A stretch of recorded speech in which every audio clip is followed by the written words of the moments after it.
Olá, bom dia. Eu sou Catarine e trago para vocês as principais notícias do mercado financeiro para hoje, quinta-feira, 6 de fevereiro. O último pregão, o Ibovespa fechou com uma alta de 0,31%, atingindo 125.534 pontos. Entre os destaques do dia, a produção industrial brasileira registrou uma queda de 0,3% em dezembro, na comparação com o mês anterior. O resultado, que veio mais forte que o esperado, impactou a curva de juros, que encerrou o pregão em forte alta, especialmente os vencimentos de longo prazo, refletindo também um movimento de correção após o alívio das taxas ao longo de janeiro e nas duas primeiras sessões de fevereiro. O dado da produção industrial acima da expectativa enfraqueceu a tese de uma desaceleração aguda da atividade econômica e reduziu a expectativa de que iriam se reduzir políticas monetárias contracionistas. Nem mesmo a queda dos rendimentos das Treasuries americanas, influenciados pelo recuo do PMI do setor de serviços dos Estados Unidos em janeiro, foi suficiente para frear a correção no mercado local. O dólar encerrou o dia cotado a R$ 5,79, uma alta de 0,40%, interrompendo uma sequência de 12 sessões consecutivas de queda frente ao real. Já se esperava essa correção, mas fatores externos contribuíram para um desmonte de posições compradas em dólar no mercado local. Após essa valorização, imagina-se que agora o real está ainda mais frágil e pode ser sensível a ruídos, tanto locais como globais. Nessa quarta-feira, o real se deslocou dos pares globais que se apreciaram e o real registrou um dos piores desempenhos do dia. Sem um motivo específico para justificar tal movimento, percebe-se de que é um ajuste de movimentos excessivos. Entre os ativos do Ibovespa, a Embraer disparou com quase 16% durante o pregão, liderando os ganhos do índice, sendo a ação mais negociada da B3. O bom desempenho veio após a empresa anunciar um contrato de até 7 bilhões de dólares com a americana Flexjet para a compra de jatos executivos. Já a Santander fechou com uma segunda maior alta do Ibovespa, impulsionado pelo balanço do quarto trimestre, que superou a expectativa. O lucro do banco subiu 75% no período, um ROI de 17,6%, e com isso a valorização das ações superou 100 bilhões de reais, um valor de mercado pela primeira vez desde novembro de 2023. O resultado positivo também impulsionou outras ações do setor bancário. Após o fechamento do mercado, o Itaú divulgou um lucro recorrente gerencial de 10,884 bilhões de reais no quarto trimestre, uma alta de 15,8% em relação ao mesmo período de 2023. Vale destacar que muitos analistas consideram o Itaú como o banco mais seguro da Bolsa, sem grandes idealizações de indicadores como inadimplência e ROI, que é observado inclusive no Bradesco e no Santander.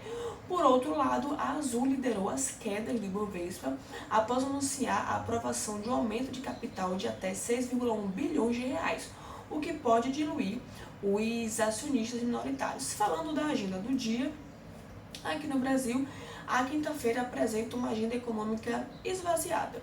Com isso, o Ibovespa segue repercutindo a temporada de balanços do quarto trimestre de 2024.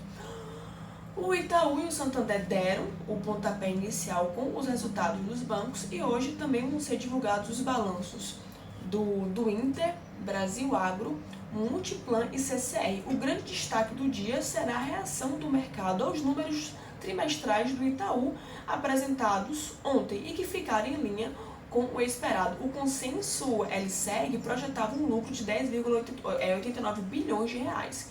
Pela manhã, o presidente Lula vai conceder entrevista à rádios da Bahia, enquanto o Galípolo, o presidente do Banco Central, participa do evento BIS.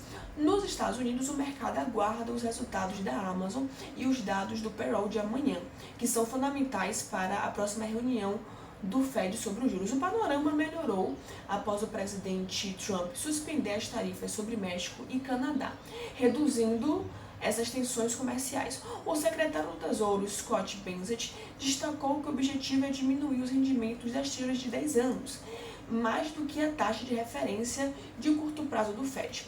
A divulgação do relatório de emprego do payroll será determinante para as expectativas de corte de juros nos Estados Unidos.